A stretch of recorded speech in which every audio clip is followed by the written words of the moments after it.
Ethnic Politics and Immigration Policy in the Cold War by David G. Gutierrez. Chapter 5.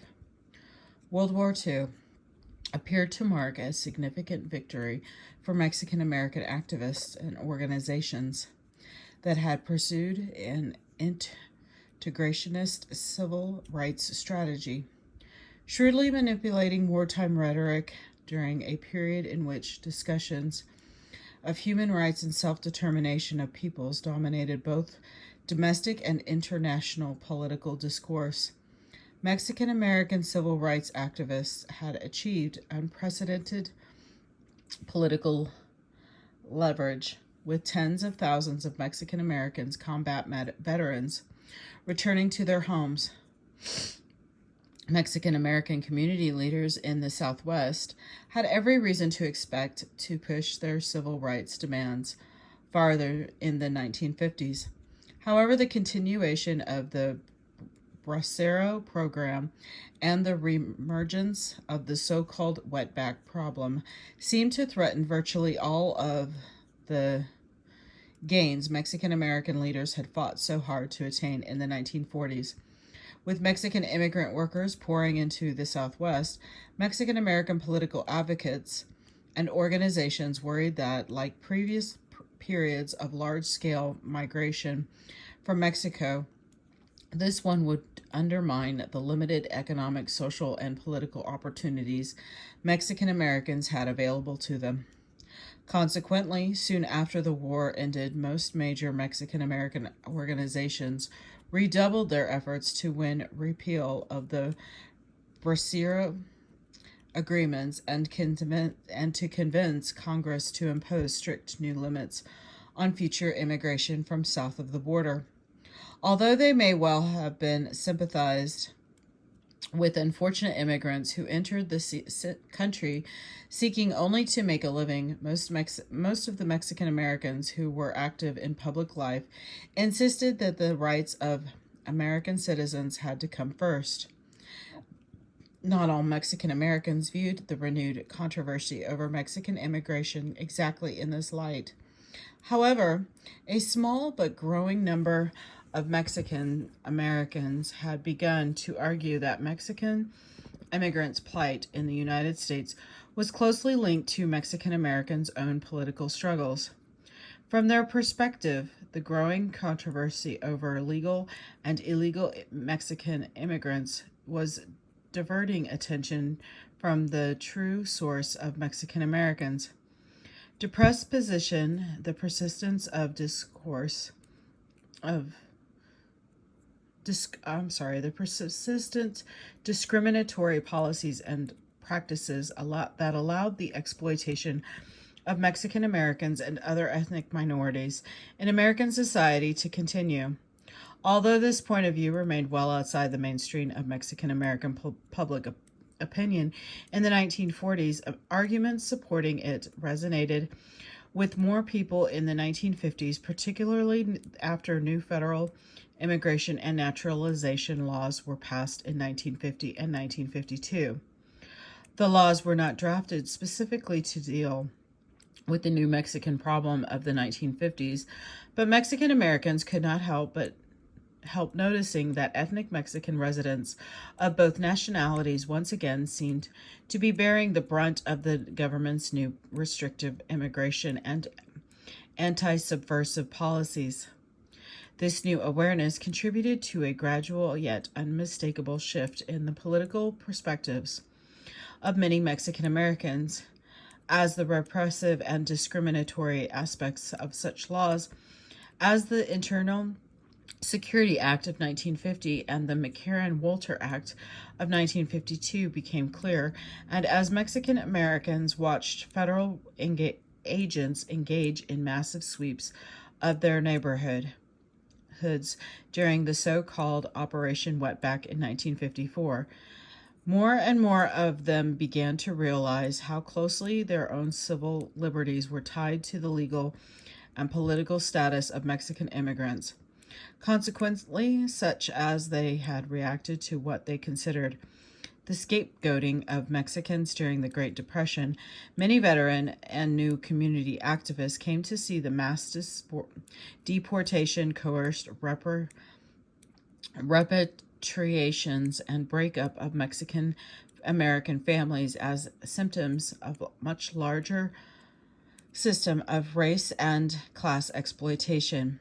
In the face of a growing impression that the government's actions were also designed to rid the nation of vocal Mexican American and Mexican immigrant labor leaders, Mexican American and Mexican immigrant advocates began to fight back. The Brasier program and the wetback issue.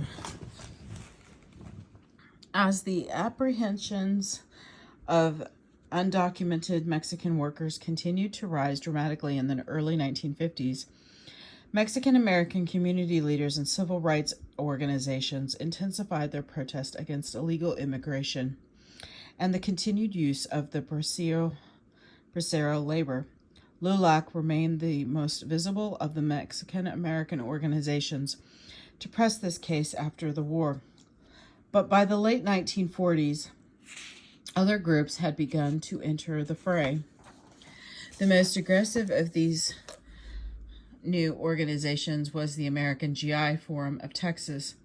It was founded by a group of Mexican American veterans in 1949 in response to an unusual case of discrimination in the small town of Three Rivers, Texas. When a funeral parlor refused to bury the remains of Mexican American veteran Felix Longoria in the local community cemetery because of the dead soldier was a, quote, Mexican, a group of veterans led by Corpus Christi physician Hector P. Garcia organized the GI Forum in the protest. Enlisting the aid of then Senator Lyndon B. Johnson, Garcia and the GI Forum ultimately arranged to have Longoria's remains interred with full military honors in Arlington National Cemetery. After the infamous Three Rivers incident, the GI Forum expanded quickly throughout Texas and other states in the Southwest, drawing its membership primarily from Mexican American veterans of World War II. By the early 1950s, it had established a reputation as one of the most effective Mexican American advocacy organizations in the nation. Although the Forum, like LULAC, maintained that it was a non-political association, it was active in political issues from the outset. Like the older Texas group, the GI Forum considered the Mexican immigration question to be the most important political and social issue facing Mexican Americans. Thus, soon after its establishment, the Forum undertook a broad-based campaign to convince Congress to end the Bracero program and to impose strict new regulations on future immigration from the south of the border, arguing along lines similar to those previously advanced by other anti-Bracero groups. Members of the Forum conducted policy research, testified before congressional committees, and otherwise actively campaigned against the Bracero program and illegal immigration. For example, in 1951, the Forum adopted resolutions that urged more stringent regulation of the, quote, wetback tide, unquote, and commended the Immigration and Naturalization Service, INS, for its efforts in deporting illegal aliens. The Forum received far greater publicity on the immigration issue in 1953. However, after it published, along with Texas State Council of the American Federation of Labor, a broadside against undocumented workers entitled What Price Wetbacks, arguing that illegal immigration represented the fundamental problem facing the Spanish-speaking population of the Southwest, unquote. It issued a blistering critique of government and business policies and practices that encouraged clandestine labor migration to the United States. Moreover, breaking new ground among Mexican American civil rights groups, the Forum advocated the passage of several legislative measures rather than just voicing abstract opposition to undocumented migration from Mexico. In 1953, the organization advocated many of the same immigration reform proposals that Congress ended up debating and passing more than 3 decades later, including enforceable penalties for harboring or aiding an alien, confiscation of vehicles used to transport aliens, and enforceable penalties for the employment of illegal aliens. With regard to the Brasier program itself, the Forum, while acknowledging that, quote, genuine labor shortage may exist and that it may be necessary to continue to contract alien labor in limited numbers, unquote, voiced its unwavering opposition to the use of bracieros whenever they displaced American citizens. The American GI Forum, like LULAC, argued strongly that civil rights efforts must be focused on U.S. citizens of Mexican descent. Much like LULAC, during the 1930s, Forum members argued that unless Mexican American organizations concentrated their efforts on improving conditions for the existing resident population, it would remain difficult, if not impossible, to achieve their stated goals. As his historian of the organization argued, the Forum sincerely believed that the native Mexican American came first, and priority lay with his welfare. If the Brasier or Majado, wet one or wetback, had to suffer because of this belief, that was unfortunate. But so was Mexicano, who could not feed his family because of their presence, unquote.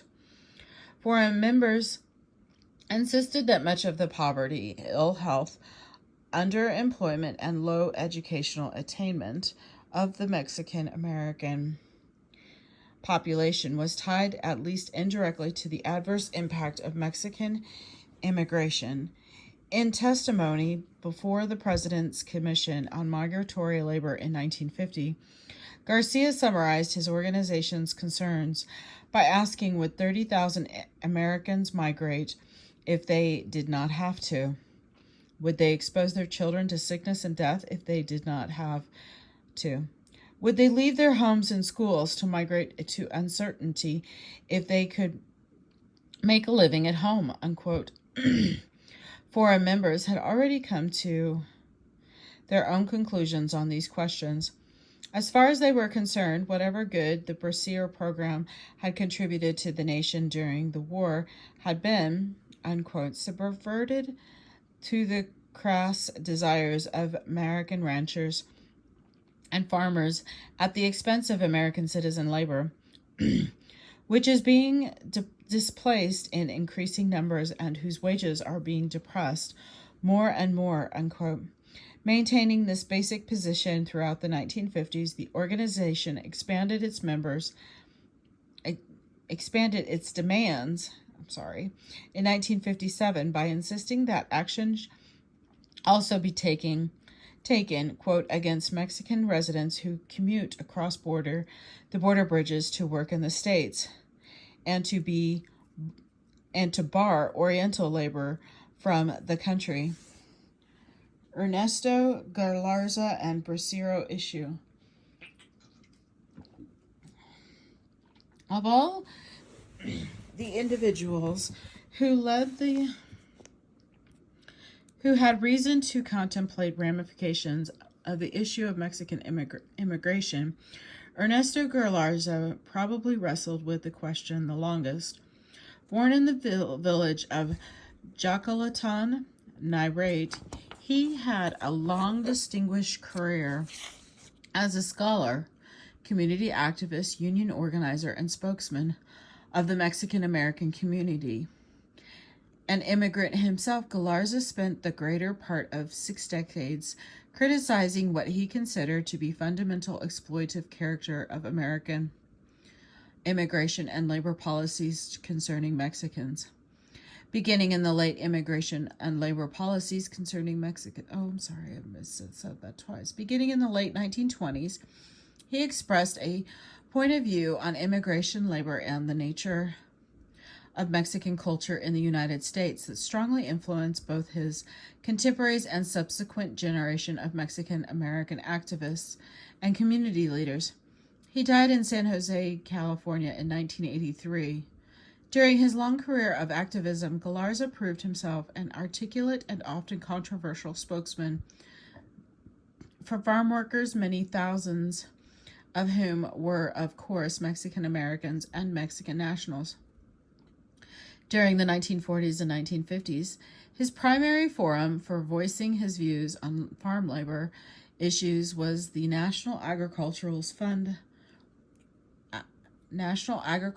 Workers Union, NAWU, first known as the National Farm Workers Union. Formed in the mid-1940s as an offshoot of the H.L. Mitchell's Southern Tenant Farmers Union. The NAWU had of necessity to confront the Brasillo issue throughout its tumultuous history. As the union's director of research and education, Galarza actively campaigned against the Brasillo program from 1948 through 1960, concentrating most of his efforts in California.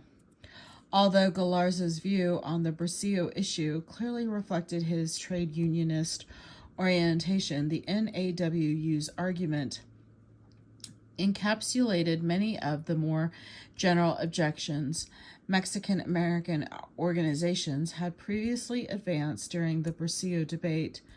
To Galarza and the NAWU, the Brasillo system represented one of the most basic level, the most recent attempts by American agribusiness to rationalize and consolidate their control over the farm labor market, something the growers themselves readily admitted. The Associated Farmer, the official publication of the Associated Farmers of California, put it frankly in 1943. The magazine's editor graciously allowed that California's growers, quote, certainly appreciated having obtained Mexican nationals to help them in their desperate farm labor situation. But he went on to warn readers not to depend too much on any labor supply that must be received through any government agency, unquote. Our labor supply, he concluded, is our problem, and we must attempt to solve it to the best of our ability through those channels which do not depend on any activities beyond those which we can institute and administer. On the surface, the NAWU's objections to what Galarza termed administered labor migration were simple and straightforward. The issues boiled down to the fundamental bread and butter questions raised by organized labor throughout the century. From the union's point of view, of course, the emergency farm labor program and its successors were implemented not to fill any real gaps on the farm labor supply, but rather because growers found it in their interest to maintain a large, flexible, and above all, tractable labor for supply. Thus, it followed from the union's perspective that Mexican workers displaced domestic workers. Although interestingly, domestic workers were sometimes defined to include both citizens and resident aliens. The NAWU also argued that Brasillos exerted extreme downward pressure on wages, that their employment helped perpetuate dismal working conditions, and that their presence undermined labor organizing efforts, as union representatives put it in 1948. Although the labor movement has recognized the important contribution to war production that the Mexican nationals made, organized labor has not lost sight of the fact that this type of agreement and the manner in which it has been negotiated and administered, that is, without union input, holds serious threats against the living standards of the workers of both Mexico and the United States, unquote.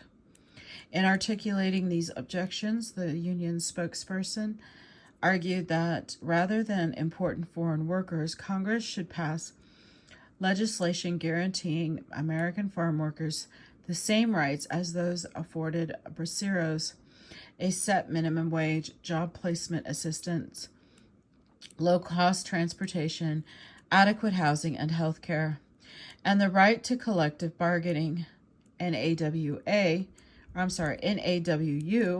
organizers also advocated the strict enforcement of child labor laws, provision of child care for field workers, and the licensing and strict regulation of farm labor contractors. From the union's point of view, with such guarantees in place, domestic workers would eagerly seek farm labor, and the so-called labor shortage would disappear. Soon after the war, however, it became increasingly apparent to the union that the so-called wetback issue represented even more of a threat to citizen workers than did the formal Bracero program. By 1948, national press coverage and numerous incidents along the border, such as the near riot of Mexicans attempting to cross the border at the El Paso, Texas, had catapulted to the issue of illegal Mexican immigration back into national prominence. For Galarza and the NAWU, undocumented immigration severely compounded with the problems the Bracero program had already represented Mexican American labor. George Santos argued that this point in a letter to Garza in 1948, insisting that the presence of thousands of wetbacks, combined with the availability of large numbers of illegally contracted braceros, provided a ready and growing reservoir of strike bearers. From Galarza's point of view, the advantage to corporate growers and the threat to domestic farm workers is obvious. The Mexicans are in no position to bargain for wages with corporations. They do not speak English. They are completely ignorant of any legal obligations that employers may have. They cannot file claims. They cannot invoke the protection of the Mexican consuls. They are, in short, perfect strike breakers. Galarza, however, was one of the first to recognize that the continuation of the Bracero program and the related increases in undocumented immigration had implications for the existing Mexican-American community that went beyond strictly economic or labor concerns. Although much of his rhetoric and tactics still clearly reflected his trade unionist orientation, by the early 1950s, his public statements and published tracts indicated that he had significantly reconsidered the broad social and cultural dimensions of the immigration question, above and beyond his concern with the economic impact of large-scale surreptitious entry of Mexican immigrants into the United States. Gazzara, like Sanchez, saw the wetback issue as perpetuating and intensifying anti-Mexican bigotry in the Southwest. Illegal aliens had contributed to what he saw as the dangerous and accelerating degradation of Mexican-American workers, quote, as a class. In American society, reminiscing about his experiences in California, Galarza described a situation that existed in virtually every barrio and colonia in the Southwest when he wrote, "There were always the single men who as seasonal migrants drifted through the skid rows of Sacramento, Fresno, Los Angeles, and Marysville. The domestic workers as a whole were portrayed as bums, drunks, thieves, post office robbers, telephone booth proliferators, and malingers." Contrary to such popular stereotypes, Galarza insisted that labor migrations were not matters of choice, as he argued in 1954. The migrant stream was a reminder of the fight of people who can find no work in their community, or who are offered work on such low terms that they cannot rear a family or maintain an approximately American standard of living, unquote. They are not bums and drifters, he continued, but Americans who feel the common American urge to settle down, establish a home, rear a family, and take a responsible part in community life, unquote. He argued that Mexican Americans' growing frustrations over their inability to achieve many of these simple goals would even eventually create a, quote, brew of racial strife, unquote, between Mexican American workers and both brasillos and wetbacks. But Galarza was also keenly aware that Mexican Americans continue to have strong emotional attachments to Mexicans on the other side, something other researchers of the period noted well. Margaret Clark, in her work in the Barrios in San Jose, California, in the mid-1950s,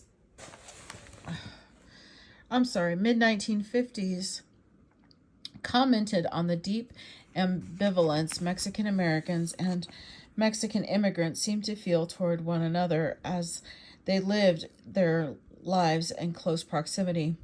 The general feeling among residents, Mexican Americans, she wrote, is that the importance of braceros increases job competition and keeps farm wages peacefully low.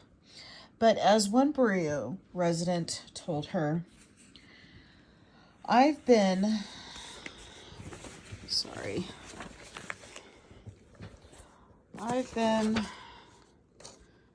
following the crops in California for about 12 years, and still I don't know if I'm for or against the braceros. I guess that's because I first came to this country as a bracero.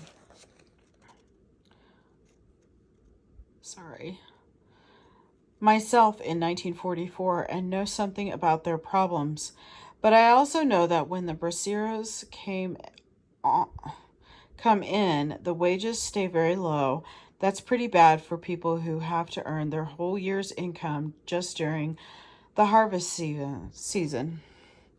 Lyle Saunders and Olin Leonard drew similar conclusions in their study of relationships between Mexican American and Mexican immigrants in South Texas.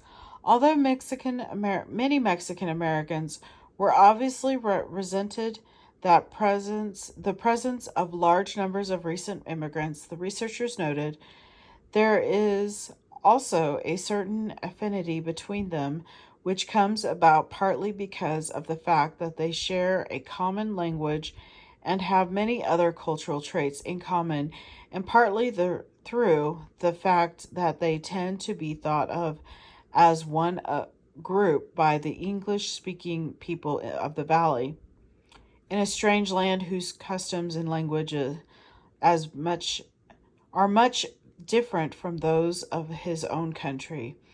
The wetback naturally establishes contacts with those most like himself.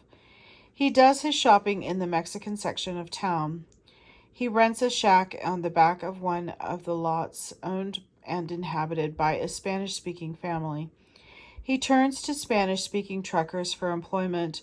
When he has money, he patronizes cantinas and pool halls in the Mexican area. He attends social affairs and bailes with the Spanish-speaking people. He may go out with or even marry the daughter of Spanish-speaking citizens.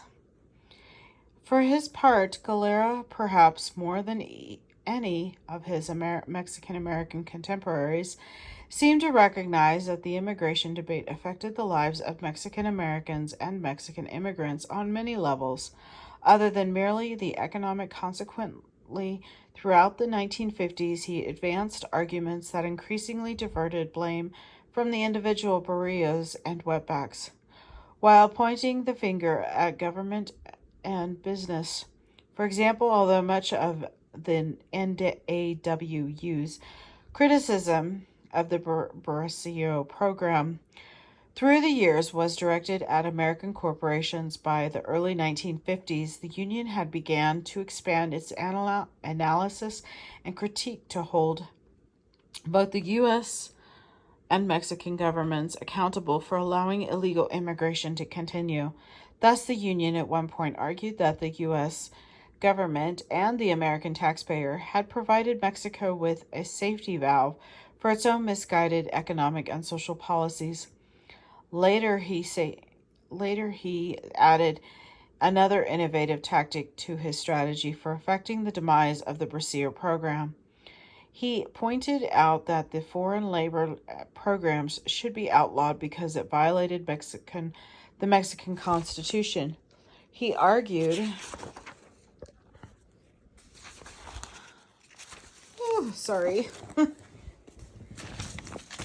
he argued before a House committee in 1955, the Mexican government has hit upon a very interesting fiscal device for subsidizing its misery.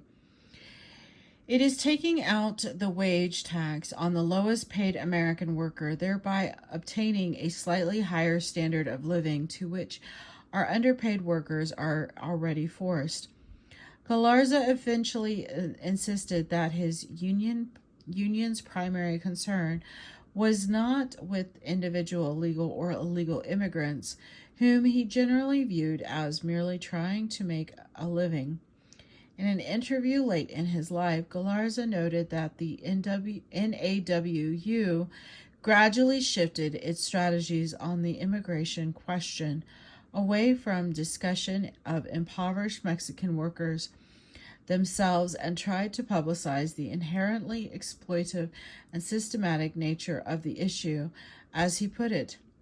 Our view was the so-called wetback is a product of a political and social conditions of Mexico, and consequently we favored a campaign of publicity, confrontation, documentation, and protest that zero in not on the wetback as a person, but on the Mexican government and its policy. The other major plank in the Union's platform, of course, was to continue to hammer home the point that braceros were injuring American citizens, using rhetoric that became increasingly strident as the excesses of the Bracero program reached their peak in the mid-1950s. Galarza repeatedly admonished congressional committees to recognize that the real issue facing them was the widespread and continuing discrimination against American citizens, while pointedly reminding committee members that under the terms of the programs, braceros enjoyed protection and guarantees not available to American citizens. Galarza contended that as a result, discrimination against citizens of the United States has now become fundamental public policy in the United States. Continuing along such policy lines was fully not only for Mexican Americans, but for the nation as a whole. Stating what he considered to be the ultimate issues involved, he argued, if you are ready to commit your government to a permanent policy of taking in this tremendous torrent of thousands and thousands of people who are driven from pillar to post, who have nothing to eat, who are on the verge of starvation, I say let us do it honestly, openly, and frankly. But in the context of the displacement and abuse of American farm workers, he continued, let us not cover it up with a myth which has been proved to be such over and over on the record, that we are doing it because there is a need for such labor in this country.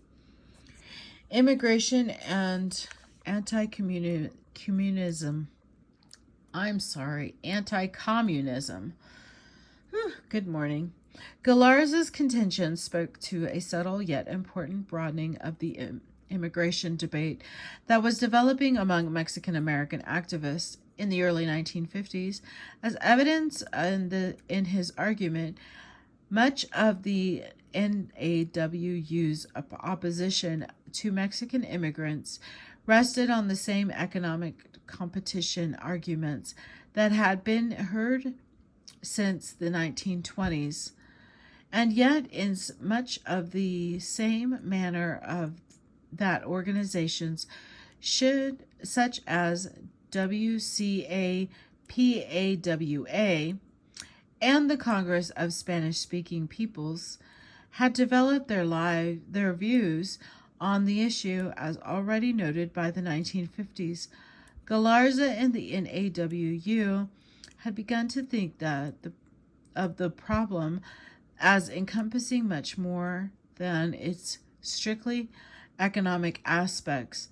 Although many of their arguments were clearly rhetorical and instrumental, by the late 1940s, at least some Mexican American activists seemed to be reconsidering their views on the relationship of Mexican Americans to Mexican immigrants residing in the United States. This process of reassessment would receive a powerful additional boost after Congress passed the Landmark Acts of 1950 and 1952, reflecting the nation's growing preoccupation with the threat of communism both within and from outside its borders. Congress passed these two laws in an effort to shield the United States from the perceived peril. The Internal Security Act of 1950 was passed as a means for prosecuting anyone who had ever been nominally affiliated with a communist, socialist, or other organization deemed subversive. Of even greater impact was the passage over President Harry Truman's veto of the Immigration and Nationality Act of 1952. The omnibus legislation, known particularly as the McCarran-Walter Act, after its chief congressional sponsors, Senator Pat McCarran at Nevada and Congressman Francis Walter of Pennsylvania, liberalized some parts of the nation's general immigration statutes. At the same time, it instituted strict new guidelines regarding qualifications for entry into the country for the naturalization of aliens and for the denaturalization of American citizens. Of particular concern to Mexican residents was a provision of the McCarran-Walter Act that greatly expanded the grounds on which unnaturalized aliens could be expelled from the country. In essence, this provision decreed that any alien who had entered the United States since 1924 was subject to summary deportation from the United States, regardless of his or her character, length of stay in the United States, employment record, or familial relationship to bona fide American citizens. Enforcement of such legislation had potentially disastrous ramifications for the resident ethnic Mexican population, for the simple reason that large numbers of resident Mexican nationals had become naturalized American citizens. According to the 1950 census, of the 2,281,710 Spanish-speaking individuals enumerated in the 5 southwestern states, California, Arizona, New Mexico, Colorado, and Texas, approximately 83% were native-born or naturalized U.S. citizens, whereas approximately 16% reported Mexican nativity. As always, the data demonstrating overwhelming American nativity of the population helped to obscure the fact that a large proportion of Mexican American families had at least some members who were Mexican nationals. Indeed, when viewed in this way, the 1950 census indicates that The combined population of resident Mexican aliens and Mexican Americans, with at least 1% who had been born in Mexico, amounted to 55% of the total ethnic Mexican population of the United States. Few Mexican Americans seem to recognize the significance of such demographics. However, for reaction for the Mexican American community to changes in immigration policy was fairly muted. Indeed, when the McCarran-Walter Act was passed, most Mexican American activists seemed to support its major provisions, especially those that mandated strict control over the border. In addition, many Mexican American organizational spokesmen seem to have succumbed to the increasingly common Cold War notion that communists were somehow slipping into the country along with illegal aliens from Mexico and other Latin American nations. Echoing the growing number of reports in the press about such communist infiltration, organizations ranging from the LULAC and the American GI Forum to the NAWU all raised the specter of communism as part of their general arguments for immigration reform during the early 1950s, during congressional hearings on extension of the Bracero program. In 1951, for example, Union President H.L. Mitchell expressed concern, quote, that there is no provision in the extension bill for the proper screening of foreign workers to keep out of foreign agents, unquote. 1953, Mitchell elaborated on his fears in testimony before the Congress Committee on Agriculture. Not only are the illegal aliens the menace to the American citizens with whom they compete for jobs in large-scale agriculture, but it is also well known that the Communist Party is most active in all countries south of us, and that Mexico City is a center of the operation. U.S. immigration authorities have reported that communist agents come across the border both in the guise of wetbacks and as legally contracted workers. Other spokespersons for Mexican American interests voiced similar concerns. Another subtle indication of the political tenure of the times was a change made in the LULAC Code, unquote, in the early 1950s from the time of the group's founding until about 1950. The code, while obviously emphasizing the organization's Americanism and patriotism, also included admonitions to the membership to, quote, love the men of your race, be proud of your origin, and maintain its immaculate respect with your glorious past, and help defend the rights of your own people, unquote. And to study, quote, the past of your own and of the country to which you owe your allegiance, and learn how to master with purity the most essential language, English and Spanish, unquote. Sometime in the late 1940s or early 1950s, however, these provisions had been stricken from the code, leaving a document that emphasized the organization's American side, while almost totally dismissing its former nod to the Mexican cultural heritage. LULAC publications underscored the shift in the organization's ideological position. For example, in a version of the organization's Aims and Purposes, unquote, published in the 25th century edition of the LULAC News, all reference to the value of Spanish language maintenance was deleted in favor of a clause which pledged to, quote, foster the acquisition and facile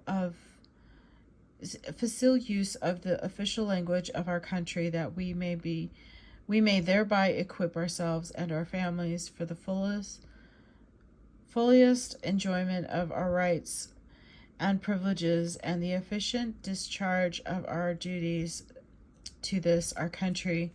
It was not long, however, before politically active Mexican Americans began to realize that many of the reforms that they had initially welcomed in legislation, such as the Internal Security of McCarran-Walter Acts, were now being used against both Mexican immigrants and their American-born children. Having lobbied against the Bracero program for so long, most Mexican American advocates had welcomed such legislation as a long-needed step in the right direction. But as enforcement of the McCarran-Walter Act once again seemed to fall disproportionately on the ethnic Mexican populace, Mexican Americans began to protest. This process of reassessment was greatly accelerated when the INS initiated its so-called Operation Wetback in the spring of 1954, apparently designed both to stem the influx of undocumented workers into the United States and to pressure the Mexican government to agree to renew the Bracero agreement. Operation Wetback instituted widely publicized sweeps of suspected illegal aliens, especially in the Southwest. By September of that year, the INS claimed to have expelled more than 1 million illegal aliens from the United States. Many Mexican American activists reacted to many aspects of the Operation Wetback, but the issue that clearly created the greatest resentment was the breakup of the Mexican American families stemming from the INS's deportation of long-term Mexican residents, belatedly recognizing that the deportation provisions of the laws could affect tens of thousands of Mexican American families. Mexican American advocates from across the political spectrum began to rethink their position on immigration. Not even the most politically conservative Mexican American organizations could ignore the fact that INS dragnets not only were affecting putative illegal aliens, but were also devastating Mexican American families, disrupting business in Mexican neighborhoods, and fanning interethnic animosities throughout the border region. Consequently, the position of even hardline restrictionist organizations such as LULAC, the American GI Forum, and the Gutierrez and AWA began to change on various levels of when early protests took place during LULAC's 24th annual convention in Albuquerque in June of 1953, arguing that there were thousands of Mexican nationals who have intermarried with American citizens and are now parents or members of the United States Armed Forces. Delegates handedly passed a resolution condemning the McCarran Act, that is, the Internal Security Act, as an oppressive and unjust law towards minorities, and requested that U.S. Attorney General Herbert Brownell take steps to ensure that deportable aliens who are parents of members of the armed forces be allowed to remain in the United States and legalize their status without returning to Mexico. LULAC's rhetoric on the issue of mass deportations continued to soften over the next 12 months, even though many LULAC members still expressed concerns over the adverse effects of undocumented immigrants on Mexican American citizens. The best example of this softening position could be seen on the pages of the LULAC News. For the first time, I'm sorry, my legs get locked. For the first time, articles began to appear that expressed concern over the exploitation of wetbacks, as well as the impact immigrants were having on U.S. citizens. Thus, although an article published in May of 1954, LULAC News continued to advocate positions on the immigrant question that LULAC had supported For years, the author also expressed concern over the treatment of Mexican aliens, pointing out that most returned to Mexico broken men with strength spent and exhausted by senseless struggles of a life-saving revolving around slavish ill-paid labor and the degradation of jail and prison cells, unquote. In a notable break from the rhetoric of the past, the authors went on to express admiration for the courageous spirit of men who leave their own country to tackle hardships and uncertainties in the hope that they may improve the material lot of their families, unquote. Lulox subsequently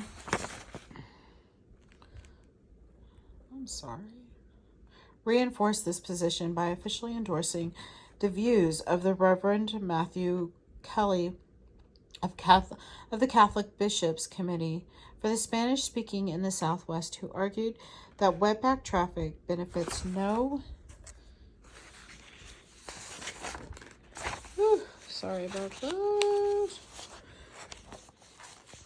one except the employer, who pays the unfortunate aliens as little as 17 cents an hour.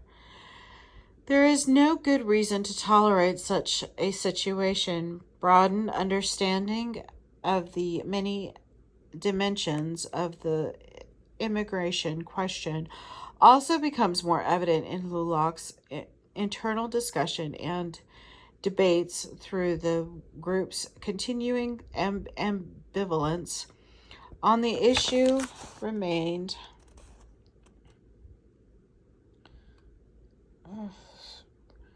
clear when the INS program to apprehend undocumented aliens in Texas during Operation Wetback in the spring of 1954.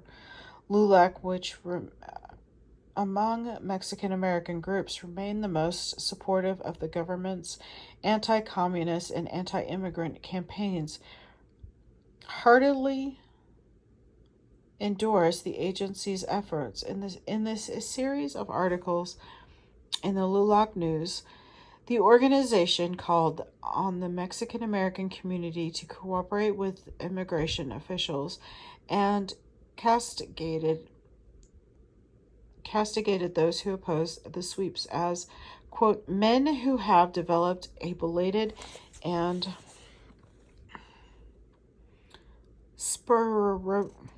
spurious solicitude in the wetback's welfare, unquote.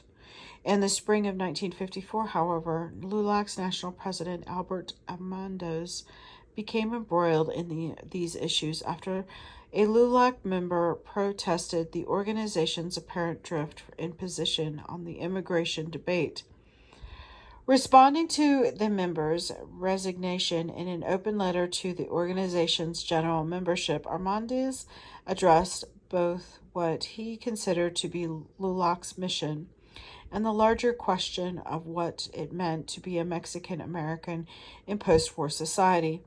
Although he agreed that one of the organization's basic principles had always been that we must integrate with our fellow Americans, he raised the question of the cost of such integration. Are we committed, he asked, to the idea that we must also lose all vestige of a culture and heritage we possess, and which is undoubtedly part of our very being? Does integration mean that the breaking of all ties with our ancestors? To him, the answers to those questions clearly were negative. Departing from LULAC's previous official position on the issue, Amandos argued that from his point of view, at least, assimilation at the expense of tradition and culture was unacceptable. LULAC and Mexican Americans generally needed to act with the absolute knowledge that our culture and background are equally virtuous than the culture and background of our European or any other neighbors, that we can't and mustn't feel ashamed of. it, but should endeavor to make the better aspects of it a part of the American way of life, realizing that in this we have made a great contribution of the joys of life in these United States. The significance of Armandiz's position lay in its rationale, although LULAC had been founded on the assumption that Mexican Americans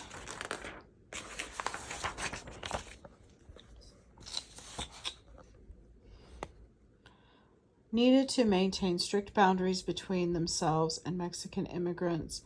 In 1954, the organization's national president was arguing that sustained immigration from Mexico dictated that LULAC change its perspective.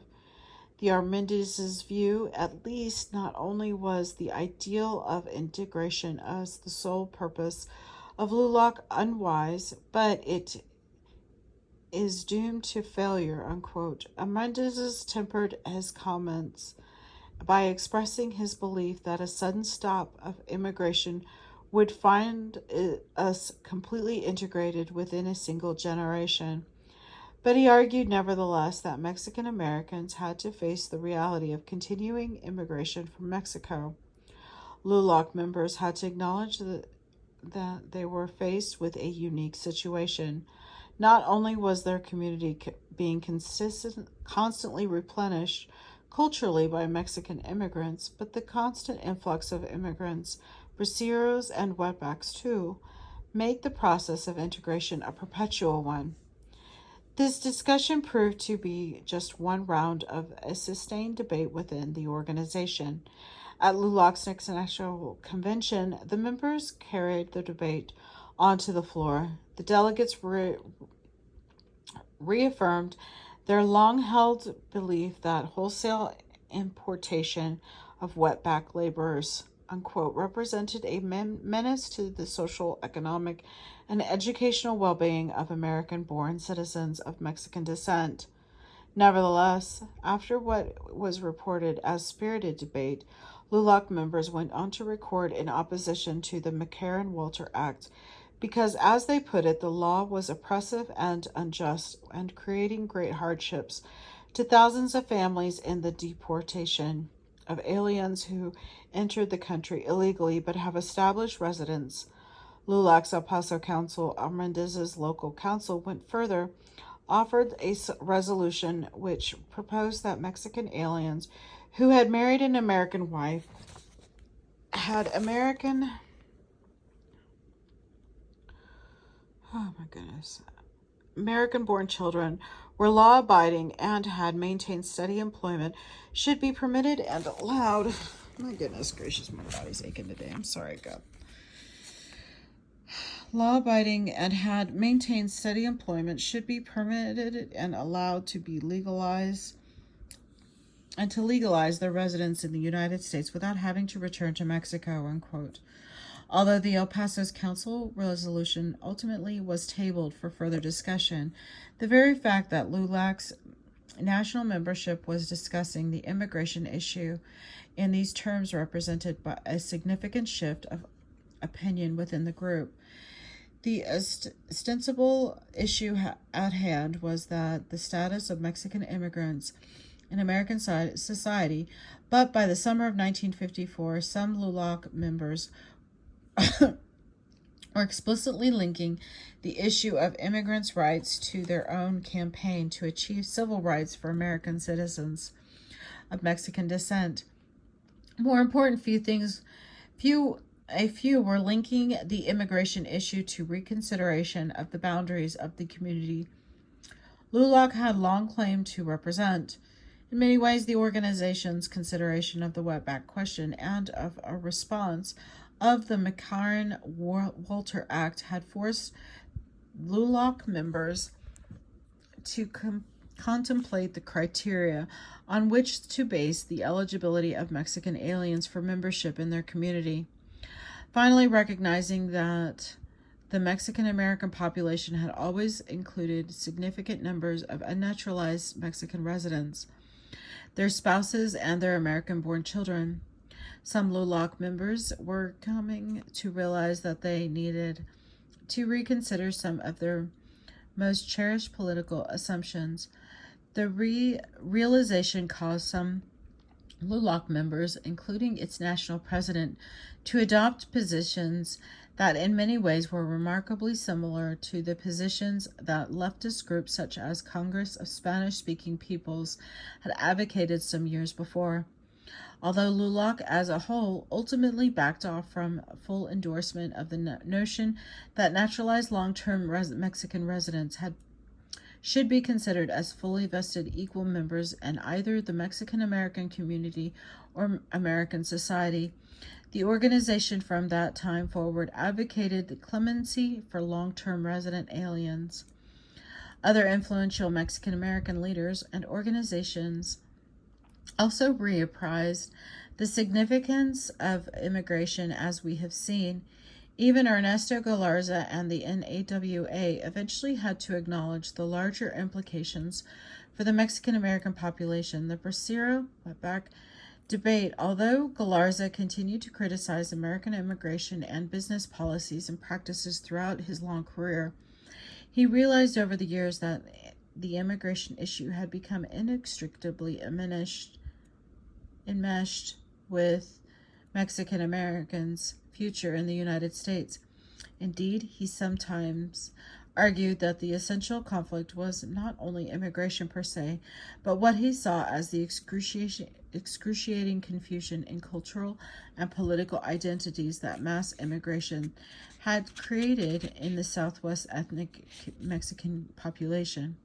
From Galarza's point of view, the key to the problem of the self-identification for all ethnic Mexicans in the United States derived from the slow erosion of the inward process of of Mexican culture, unquote, caused by the inexorable interculturation that all Mexican immigrants and Mexican Americans experienced. In the United States, Galarza argued that as Mexican immigrants slowly lost what he called their, quote, collectivist and communitarian traditions, as they settled in American towns and cities, ethnic Mexicans and their children ultimately had, quote, no alternatives to acculturation and assimilation by the Anglo, unquote. The constant stream of immigrants from Mexico ultimately disrupted the process of acculturation. However, because for all intents and purposes, the new immigrants remained outside the political community of the United States by being part of what Galarza called a, quote, acultural in process, unquote. Both Mexican Americans and Mexican immigrants were thus caught in a twilight world in which it was virtually impossible for them collectively to engage in effective political or social action in American society. The situation was further complicated by the government's active collusion in perpetuating the political powerlessness of ethnic Mexicans by condoning the use of Mexican labor while simultaneously whipping up anti-immigration hysteria against wetbacks. As Galarza Riley noted in 1955, after Operation Wetback had ended, while one agency of the United States government rounded up the illegal aliens and deported them to Mexico, another government agency was busily engaged in recruiting workers in Mexico to return them to the U.S. farms, unquote. This will be the end of this excerpt, and I will be back for part 2. Thank you.